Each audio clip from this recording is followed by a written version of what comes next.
Hey everyone, Regal Reviews here. It is White Rice Wednesday, which means time for my Survivor recap. So, to recap on tonight's episode, they're basically dealing with the Lindsay vote out last week, and it seems like everybody in the Survivor community is feeling the same way, that Lindsay had a pretty good thing going, but had she kept her mouth shut and not shown her paranoia, I mean, to a degree, you get somewhat paranoid out there, but she was like very vocal about it, so she had a good thing going and she lost it. That's why she went home. So Cassidy's questioning why her name was brought up at tribal council, and she asks Gio.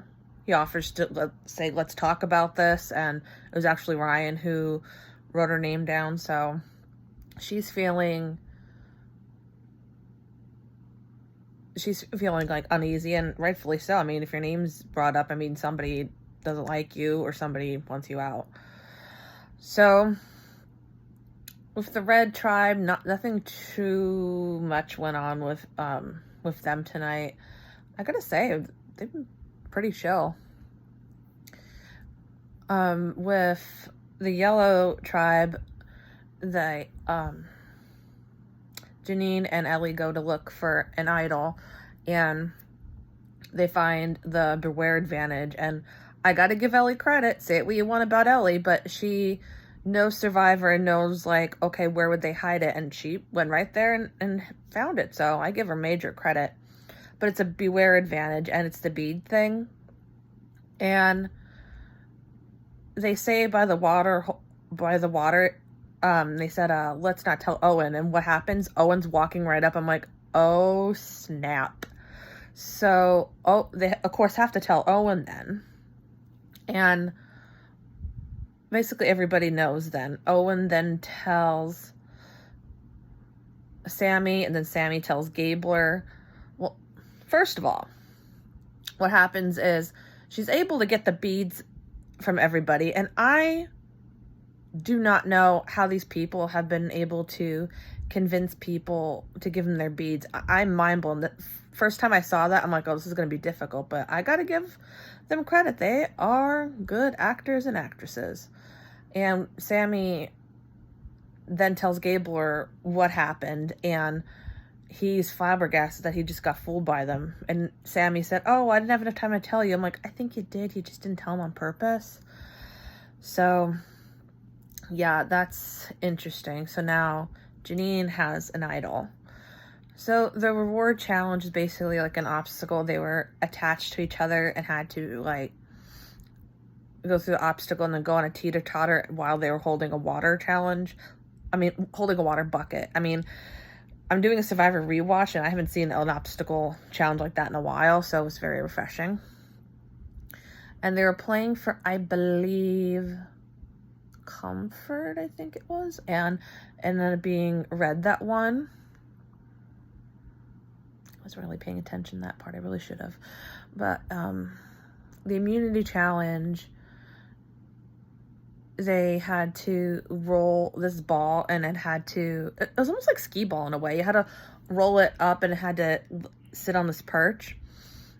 And what happened was Ryan actually threw the challenge on purpose so he could vote Cassidy off. So red and yellow are safe, blue's going to tribal. So of course Cassidy's name's being brought up.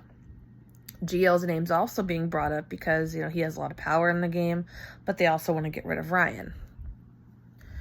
So it's interesting because if you think about it, there's 5 left. So if you have 2 on one side that are sure about their vote, 2 on the other side that are sure about the vote, you have 1 swing vote then. But before any of that happens, Jesse, Janine, and Gio all go on the summit, and they all choose to risk their vote.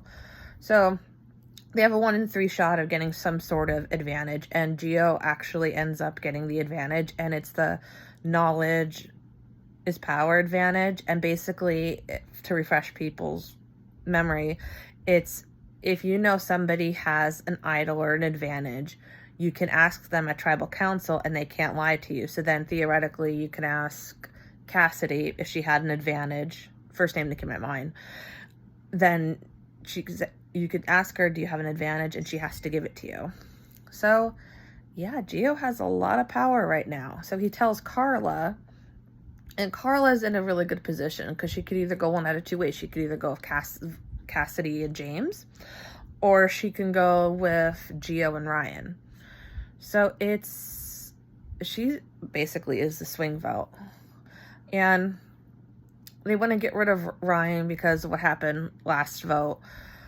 They want to get rid of Cassidy because Cassidy, they believe, is a threat, and Gio because he has a lot of power. So by the time you get to tribal council, they're, talking about the merge is coming, and that lines are going to be basically drawn, and they're talking about easy votes. Like, Ryan messed up on the challenge, so isn't it easy to just vote him out? And they were kind of pleading their case why they should stay in the game.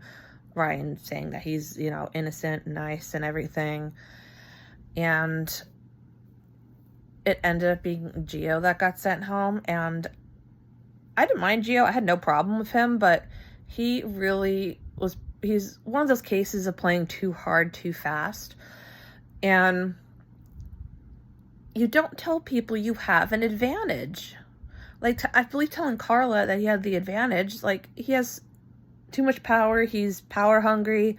So when they were thinking of Ryan or to vote out, I was like, no, you flush out that advantage. So now that advantage technically is back in the game now. So yeah, it'll be interesting. Next week's episode shows that there's a merge, so that's going to be very, very interesting to see how those tribes collide. I believe they're all even now. They all have 4, so is it going to be yellow and red teaming up to take blue out? I don't know. We'll have to see. So hope you guys enjoyed tonight's Survivor. If you guys want to check out Survivor, it is on Wednesdays, 8 p.m. on CBS, or you can stream it live on Paramount+. Till next time, stay regal.